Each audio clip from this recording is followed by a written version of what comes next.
De garota tímida a rainha corajosa, o livro de Esther se destaca por duas razões incomuns.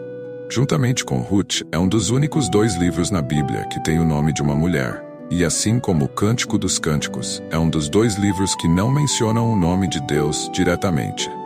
Por conta disso, muitas pessoas têm dificuldade em entender seu propósito. Embora seja uma história envolvente, a pergunta persiste: por que foi incluída na Bíblia? Que lições podemos extrair desse relato? Escrito durante o período do exílio judaico, Esther é um dos poucos livros que se passam inteiramente fora da Terra Prometida. Assim como Ezequiel e Daniel, também foi escrito nessa época, embora Esther tenha sido redigido bem mais tarde.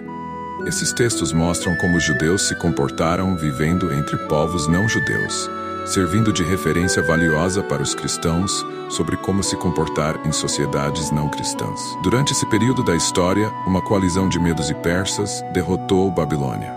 Deus não forçou os judeus a retornarem à Terra Prometida. Quando Esther é introduzida, ela é uma jovem que perdeu ambos os pais e foi criada por seu primo Mordecai, que vivia em Susã.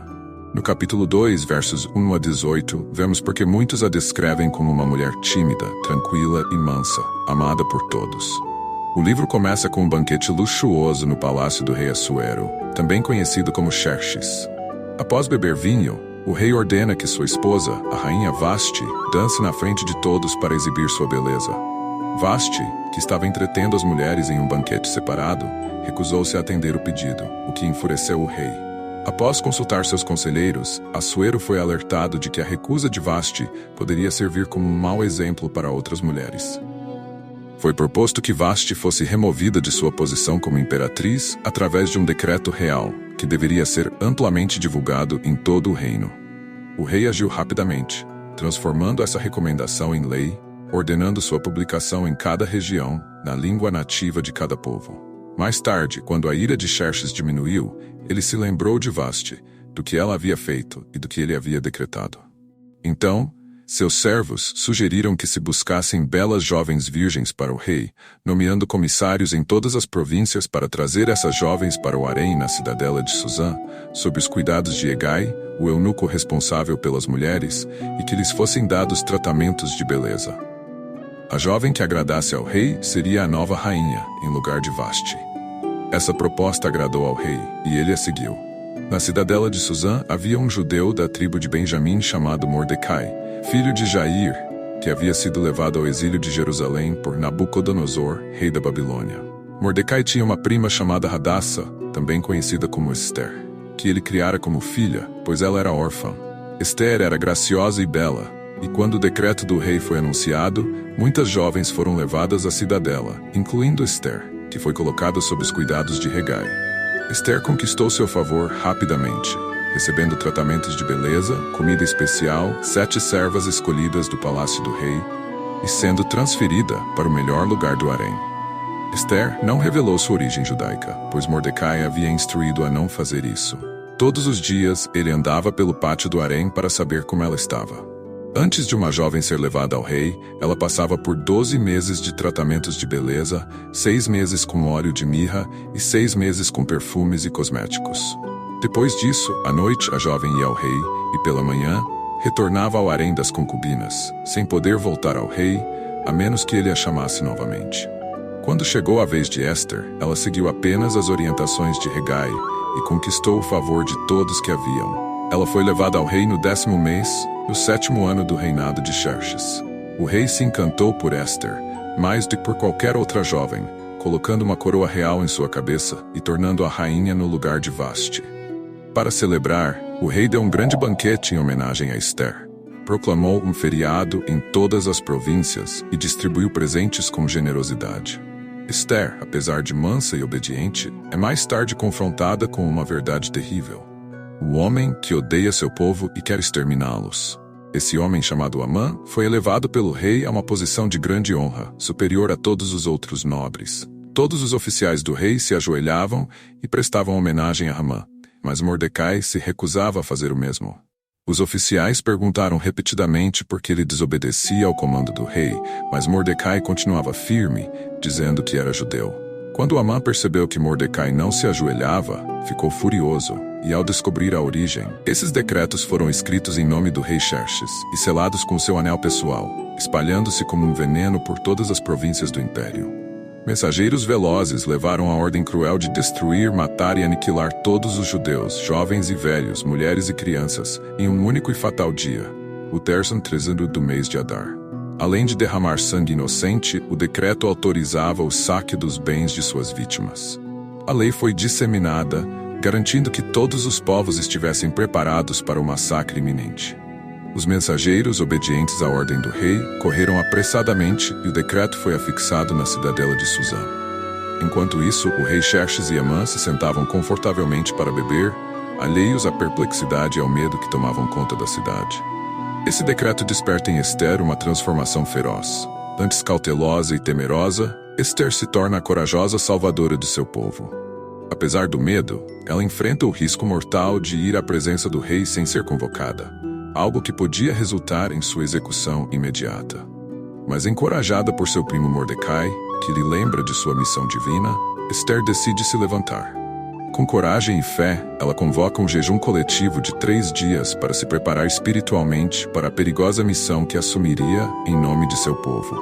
Mordecai, ao tomar conhecimento do édito assassino, rasga suas vestes e cobre-se de pano de saco e cinzas, lamentando-se amargamente pelas ruas de Suzã. Nenhum judeu em qualquer província foi poupado do medo e do luto. Jejum, choro e lamentação eram visíveis em toda parte. Quando as servas de Ester lhe contaram sobre a condição de Mordecai, ela, angustiada, tentou enviar-lhe roupas novas, mas ele as recusou. Determinada a entender o que o afligia, Ester mandou Ataque, um de seus eunucos de confiança, para saber mais detalhes. Mordecai revelou toda a extensão da conspiração de Amã, inclusive o suborno oferecido ao tesouro real para financiar a destruição dos judeus. Ele também enviou uma cópia do decreto a Ester, implorando que ela intercedesse junto ao rei, arriscando sua própria vida em nome do seu povo. Ester sabia dos riscos. Todos no reino estavam cientes de que qualquer pessoa que se aproximasse do rei sem ser chamada enfrentaria a morte, a menos que o rei estendesse seu cetro de ouro em clemência. Ela mesma não havia sido chamada à presença do rei nos últimos 30 dias, aumentando sua apreensão. No entanto, Mordecai respondeu com palavras contundentes: "Não pense que você, estando no palácio, escapará mais que os outros judeus. Se você se calar, socorro virá de outro lugar, mas você e sua família perecerão. Quem sabe se não foi para um momento como este que você chegou à realeza." Essas palavras acordaram o espírito de Ester. Ela ordenou um jejum coletivo e decidiu com firmeza arriscar tudo. "Se eu perecer, perecerei." Após 3 dias, Ester vestiu suas roupas reais e, com determinação, colocou-se no pátio interno do palácio, diretamente à vista do trono do rei. Quando Xerxes a viu, sua reação foi favorável. Ele estendeu o cetro dourado, permitindo que ela se aproximasse. Com sutileza e sabedoria, Ester não fez seu pedido imediato, mas convidou o rei e Amã para um banquete que preparara. Amã, completamente alheio ao que estava por vir, sentiu-se lisonjeado pelo convite e saiu do banquete cheio de orgulho. No entanto, ao cruzar com Mordecai, seu ódio reacendeu. Amã, controlando sua fúria momentaneamente, decidiu que a única solução era executar Mordecai de imediato. A conselho de sua esposa e amigos, Amã mandou construir uma forca altíssima, com planos de pedir ao rei permissão para enforcar Mordecai. Entretanto, Deus estava no controle dos eventos. Naquela mesma noite, o rei Assuero, atormentado pela insônia, pediu que os registros de seu reinado fossem lidos para ele. Ao ouvir sobre a tentativa de assassinato frustrada por Mordecai, um evento pelo qual ele nunca havia sido recompensado, o rei percebeu que era hora de agir. A providência divina estava tecendo um plano perfeito para salvar os judeus. Na manhã seguinte, enquanto Amã se aproximava do palácio para solicitar a execução de Mordecai, a trama se desenrolaria de uma maneira que ninguém poderia prever. A história de Ester revela uma incrível interligação de eventos. O plano maligno de Amã, a coragem de Ester, a vigilância de Mordecai e a intervenção divina se entrelaçam para formar um enredo poderoso. Deus, soberano em todos os detalhes, orquestra os acontecimentos para que no final a justiça prevaleça. O cetro do perdão divino foi estendido, e o povo de Deus foi salvo, um ato de redenção que continua a ser lembrado e celebrado até hoje. Os judeus destruíram seus inimigos, e até os príncipes e governadores os ajudaram, pois temiam Mordecai, o segundo homem mais poderoso do reino. Esther pediu mais um dia para erradicar qualquer ameaça restante em Suzã, e exigiu que os corpos dos 10 filhos de Hamã fossem enforcados publicamente. O livro de Esther termina com a exaltação de Mordecai, cuja morte não é registrada, o que é notável, pois a história da maioria dos homens termina com um obituário. Mordecai estava preocupado com o bem-estar de seu povo, e quando foi elevado à posição mais alta sob Assuero, usou sua posição para promover a prosperidade de Israel. Ele foi um verdadeiro patriota, assim como Jesus, que sentado em seu trono de glória, não busca seu próprio bem, mas gasta seu poder em prol de seu povo. Todo cristão deve ser um Mordecai para a igreja, esforçando-se pela sua prosperidade ao máximo de sua capacidade. Alguns são colocados em posições de riqueza e influência para honrar o Senhor nos lugares mais altos da terra e testemunhar por Jesus diante de grandes homens. Outros têm algo ainda melhor: a comunhão íntima com o Rei dos Reis, lembrando-se de orar diariamente pelo povo do Senhor que é fraco, duvidoso, tentado e desanimado. O livro de Esther nos mostra como ser corajosos em uma posição pública. Esther é um exemplo de obediência, humildade, modéstia e lealdade. Vejo Deus trabalhando para preservar o povo de quem seu filho nasceria. Isso é evidente no jejum e oração do povo quando souberam do plano contra eles e na crença de Mordecai de que Deus salvaria o povo, mesmo que Esther não estivesse disposta a servir como canal de Deus. A história de Esther nos encoraja a avançar social e profissionalmente sem comprometer nossas convicções religiosas. Deus pode nos colocar em posições de influência para o bem do reino, desde que permaneçamos fiéis aos nossos ideais.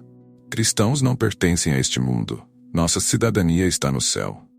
Deus pode usar pessoas dispostas a serem promovidas, mas não a serem assimiladas. Daniel e Esther demonstraram integridade enquanto serviam como líderes no Império Pagão, e Deus os recompensará no reino que ele estabelecerá. Quando Jesus retornar, Esther estará lá com ele. Devemos ler a Bíblia como uma instrução para as pessoas com quem podemos entrar em contato. Um dia teremos toda a eternidade para conhecer esses santos de Deus e reinaremos ao lado do Filho do Homem no trono. A história de Esther nos leva a uma jornada de coragem, fé e providência divina. Ela nos ensina que, mesmo nas circunstâncias mais difíceis, Deus está sempre presente, guiando-nos e protegendo-nos. A vida de Esther é um testemunho de que Deus pode usar qualquer um de nós, independentemente de nossas fraquezas e medos, para realizar seus propósitos grandiosos.